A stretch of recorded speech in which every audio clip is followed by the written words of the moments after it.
November was a great month for the stock market, with prices racing up from the October lows. My dividend growth portfolio is up over 7%, nearly a $10,000 increase. My current value now sits at $144.7 thousand.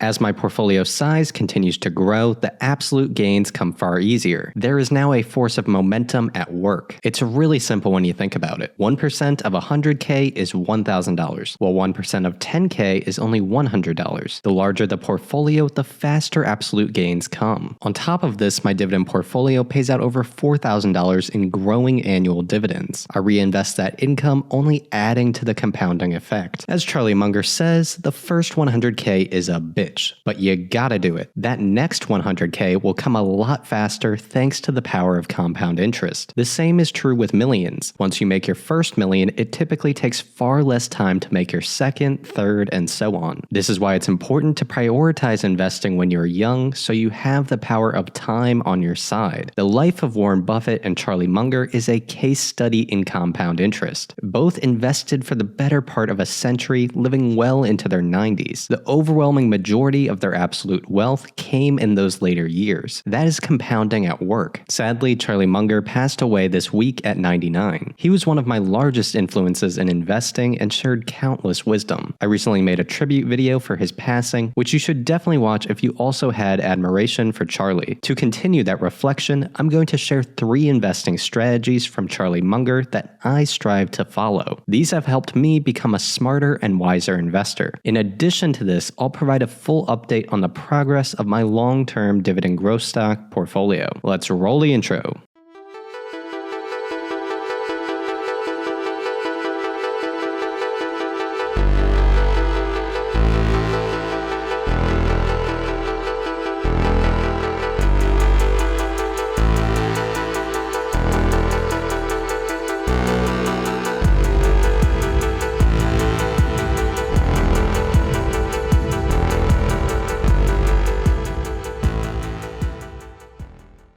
My name is Zach, this is Dividend Data, and you should leave a like and subscribe to the channel if you enjoyed the video. Throughout, I'll be using my stock research tool, which is available at dividenddata.com. Here you can do deep financial analysis on over 7,500 stocks, helping you find better investments. If the software helps you identify just one slightly better stock, then it pays for itself. Create a watch list and wait for a great opportunity to buy. Also, you can track your portfolio, projected dividends, and earn dividend history. Link in the description and pinned comment. My current portfolio value is $144,712. With $109,987 initial dollars invested, my total return on this account is 31.57%. I have 13 holdings, with it heavily concentrated among my top picks. Microsoft is my top at over 26% of the portfolio. I'm currently up 55%. This is a core position I plan to build around. Other top holdings include Altria, ExxonMobil, and Visa. Disney is my worst investment of my young career, but it's finally turning around. Disney is growing cash flows again, with guidance to reach pre-pandemic highs in 2024. That will be the start, as streaming is just becoming profitable for them next year. Disney even just announced a return of the dividend payment, starting at 30 cents per share. This will be paid on January 10th, 2024 for the second half of 2023. This means they are likely going back to the semi-annual payment. Overall, I have more positions like Broadcom, Apple, T. Rowe Price, Kroger, PepsiCo, etc. This portfolio is projected to generate $4,198 in annual dividend income. That's $1,049 a quarter, $349 a month, $11.50 a day, or 48 cents every hour. Excluding Disney's new dividend, all mine pay quarterly, so they have a 3-month rotation. November was just my lowest month. I'm projected to make $470 this December and $502 in January. Since I focus specifically on dividend growth, this income will only continue to grow as my payments increase and I continue investing new capital. My earned dividend income continues to grow despite large portfolio changes. After this month, 2023's income will only be slightly more than 2022. That is due to rebalancing towards growth and a higher portfolio concentration in lower yield stocks. In 2024, I'm set up to hit a strong increase in earned dividends. This is still just the beginning. Since my update last month, no changes have been made to the portfolio other than than collecting and reinvesting dividends. In October, I bought heavily as prices fell, with over $9,500 in new buys. In November, the market rose across the board, so I waited and just stockpiled more cash. I just kept learning and preparing for future opportunities. Speaking of learning, let's analyze the 3 investing strategies from Charlie Munger I wanted to share today. First is to look for a business which drowns in cash. He explains this concept in the following clip.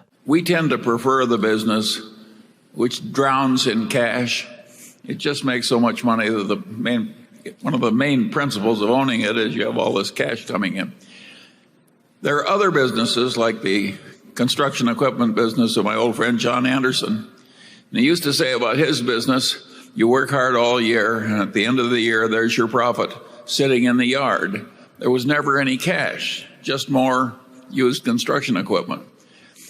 We tend to hate businesses like that. It's a lot easier to understand a business is mailing you a check every month. The idea here is you want to invest in a company where the cash just keeps piling up. These types of businesses are highly profitable and don't require massive capital investment to stay operational or keep growing. Fundamentally, a cash-rich and capital-light business is better for investors. By its very nature, it enables more shareholder returns. These companies can use their cash to make acquisitions, pay growing dividends, and buy back shares. As Warren Buffett says, they can mail you a check every month. As a dividend growth investor, I like that. With many of my investments, I have specifically been focusing on businesses who have this quality. For example, Visa is a highly scalable business which drowns in cash. The growth of cash flows far exceed that of capital expenditures. It's a free cash flow machine. Visa uses this to power shareholder returns. Other examples include companies like Apple and Microsoft. I would even say T. Rowe Price has that quality. One of my newer investments, Broadcom, fits this strategy. Unlike semiconductor manufacturers, Broadcom's business is built around the design and sale of chips, outsourcing the manufacturing to partners like TSMC. This means Broadcom does not directly bear the massive expense of building new chip fabrication plants. That gives Broadcom more cash to use for shareholders rather than to be put in the ground. Semiconductor manufacturing is a prime example of not fitting this Charlie Munger principle. They always need to be on the cutting edge, building new manufacturing capacity. On top of this, much of the investment becomes obsolete in a number of years. It's a required cost just to compete. Other examples include telecom, which require massive capital investment to stay competitive. That is far worse as the overall market is growing far less than the semiconductor example. Historically, airlines have also been a terrible investment for this same principle. All the capital got sucked up in paying for expensive equipment. There was very little ever to benefit shareholders. Charlie Munger likes to do what works and keep it simple. Focusing on businesses that drown in cash is a good filter to have if your goal is reliable shareholder returns. Keep this in mind as you look for investment opportunities. Speaking of opportunities, that's the next Charlie Munger strategy. When you find a big opportunity, which you fully understand and view as low risk, you must go big. Big opportunities are rare, so you need to seize the moment. Charlie Munger explains this in the following clips. We've had a relatively few big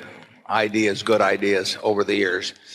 I don't know how many you think we've had in aggregate, probably in career, maybe 25 each or something. If you took the top 15 out of Berkshire Hathaway, most of you people wouldn't be here. So roughly one every 2 years. Yeah, one every year or two. You know, the game in our kind of life is being able to recognize a good idea when you rarely get it, and where it rarely is presented to you. And I think that's something you have to prepare for over a long period. What is the old saying? That opportunity comes to the prepared mind. And I don't think you can teach people in 2 minutes how to have a prepared mind. But that's the game. The mistakes that have been most extreme in Berkshire's history are mistakes of omission. They don't show up in our figures. They show up in opportunity costs. In other words, we have opportunities. We almost do it. In retrospect, we can tell that we were very much mistaken not to do it. In terms of the shareholders, those are the ones in our history that have really cost the most. And very few managements do much thinking or talking about opportunity costs. But Warren, we have blown billions and billions and billions. I might as well say it. right, right. And we keep doing it. Some might say we're getting better at it. Practically everywhere in life and in corporate life too. What really costs in comparison with what easily might have been are the blown opportunities. I mean, it's an awesome amount of money. When I was somewhat younger, I was offered 300 shares of Belridge Oil. An idiot could have told there was no possibility of losing money and a large possibility of making money. I bought it. The guy called me back 3 days later and offered me 1,500 more shares. But this time I had to sell something to buy the damn Belridge Oil. That mistake, if you traced it through, has cost me $200 million. And it was all because I had to go to a slight inconvenience and sell something. Berkshire does that kind of thing too. We never get over it. Yeah. I might add that when we speak of errors of omission, of which we've had plenty, and some very big ones, we don't mean not buying some stock where a friend runs it or we know the name and it went from 1 to 100. That doesn't mean anything.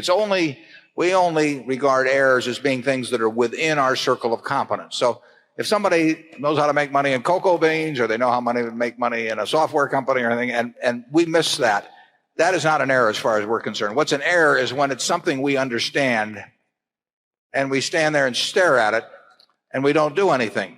Or worse yet, what really gets me is when we do something very small with it. We do an eyedropper's worth of it when we could do it very big. Charlie refers to that elegantly when I do that sort of thing as when I'm sucking my thumb.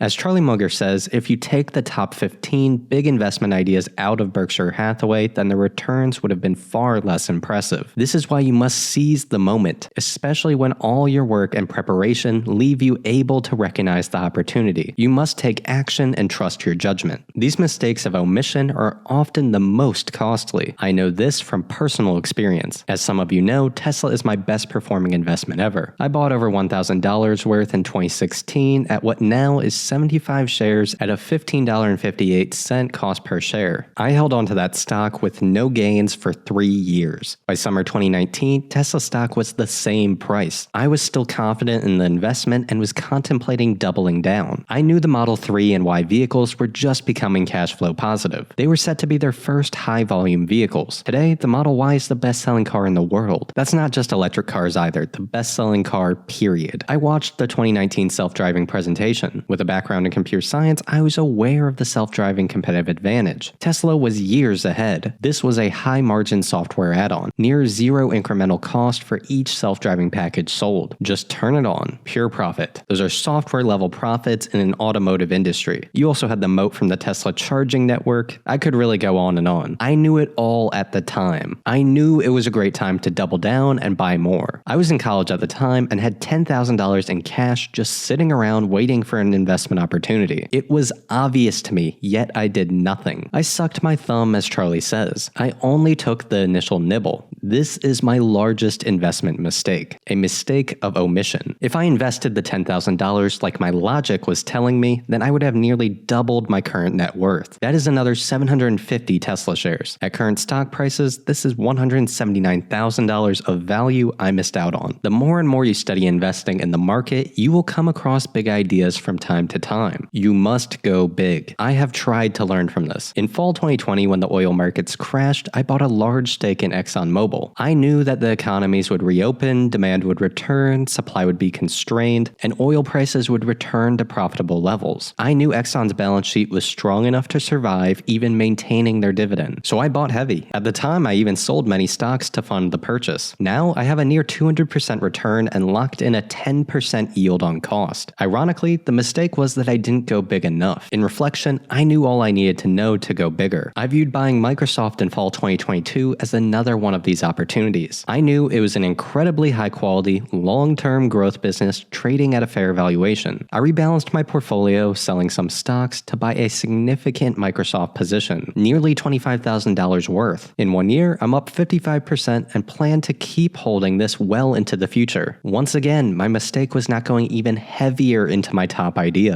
With Tesla, I was able to double my stake at the start of 2023 after a 70% crash in Tesla's stock price. The company was now generating serious free cash flow with a strong balance sheet and a long runway of growth. With the price crash, Tesla stock was actually a fair valuation for the first time in years. I made my Roth IRA 100% Tesla and I'm up over 100% in less than a year. Again, I wish I had more cash around at that time and went even bigger. This philosophy of going big when you have an opportunity is connected to one of Charlie Munger's more controversial ideas, diversification. Munger does not support widely diversified portfolios as they teach in the financial profession. He views it as a protection against ignorance, which will only lead to average results. There is no chance of beating the market that way. Munger says this approach is fine for the average individual, but not if you actually want to be an investor. He explains this in the following clip. The very word diversification, which is taught in every business school, is the holy golden grail, I consider almost asinine. I'm only interested in investing where I have some sort of advantage. And of course, that means I can't do the conventional things. And if I have the advantage in 3 different things, that's enough for any family. 3 wonderful things with the odds in your favor. I mean, do you want egg in your beer in life? And so I think the idea you have to have a big diversified portfolio, that's fine for the ignorant people to be fully diversified. But if you actually know what you're doing, I think 3 investments are plenty. And the Mungers, if you take Berkshire and Costco and Lilu's Asian fund, that's 90% of the money. And so I always knew from the very first, when I was a little boy, that the opportunities that were important that were going to come to me were few, and that the trick was to prepare myself for seizing the few that came. This is not the attitude they have at a big investment counseling thing. They think if they study 1 million things, they can know 1 million things. And of course, the result is almost nobody can outperform an index. Whereas I sit here with my Daily Journal stock, my Berkshire Hathaway stock, my holdings in Lilu's Asian fund, my Costco stock, and of course I'm outperforming everybody. And I'm 95 years old, and I practically never have a transaction. And the answer is I'm right and they're wrong.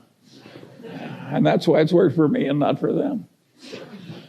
And now the question is, do you want to be more like me or more like them? The idea of diversification makes sense to a point.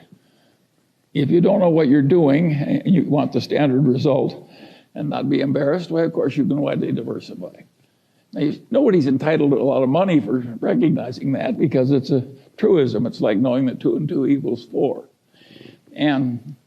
But the investment professionals think they're helping you by arranging a diversification. An idiot could diversify a portfolio, or a computer for that matter. But the whole trick of the game is to have a few times when you know that something is better than average, and invest only where you have that extra knowledge. And then if you get just a few opportunities, that's enough. And what the hell does you care? You own 3 securities and JP Morgan Chase owns 100. You know, what's wrong with owning a few securities? Warren always says if you lived in a growing town and you owned stock in 3 of the best enterprises in the town, isn't that diversified enough? The answer is, of course it is. They're all wonderful places. And that Fortune's formula, which got so famous, which was a formula to tell people how much to bet on each transaction if you had an edge. And of course, the bigger your edge, the more close the transaction was to a certain winner, the more you should bet. And of course, there's mathematics behind it. But of course it's true. It's perfectly possible to buy only one thing because the opportunity is so great and in such a cinch, or only two or three. So the whole idea of diversification, when you're looking for excellence, is totally ridiculous. It doesn't work. It gives you an impossible task. What fun is it to do an impossible task over and over again? I find it agony. What I love about Munger's take on diversification is that it changes your framework of how you think. You're looking for the grand slam buy and holds, the big opportunities. You only need one cinch to get rich. It only takes one. So you should spend your time looking for those top ideas. You don't need a diversified list of 100 okay ideas. You only need one great idea. I also love the comparison to real world businesses outside of the stock market. If you own 3 of the best businesses in your town, of course you're diversified enough. So how do I square this philosophy with my own investing strategy? I think of diversification as closely linked to that idea of going big into opportunities. At the start of my dividend portfolio, I had over 50 stocks. I was not able to intelligently invest that diversified. Now I'm down to 13. That may decrease in the future if another big opportunity arises. I'm young with a long time horizon. So I would argue that time will naturally diversify my investments if I hold on to these big opportunities over time. For example, I plan on holding my Tesla, Microsoft, Altria, ExxonMobil, and Visa well into the future. Of course, all of this is just my opinion. We are all on our own investment and personal finance journey. You should do your own research before making any investing decisions. Please leave a like, share, and subscribe to the channel if this video provided value. Sign up for dividenddata.com if you want to use the research tool I've been showing throughout. If the software helps you identify just one big opportunity, then it pays for itself. Here you also gain access to my portfolio tracker, which provides unique insights for the dividend-focused investor. Thanks for watching.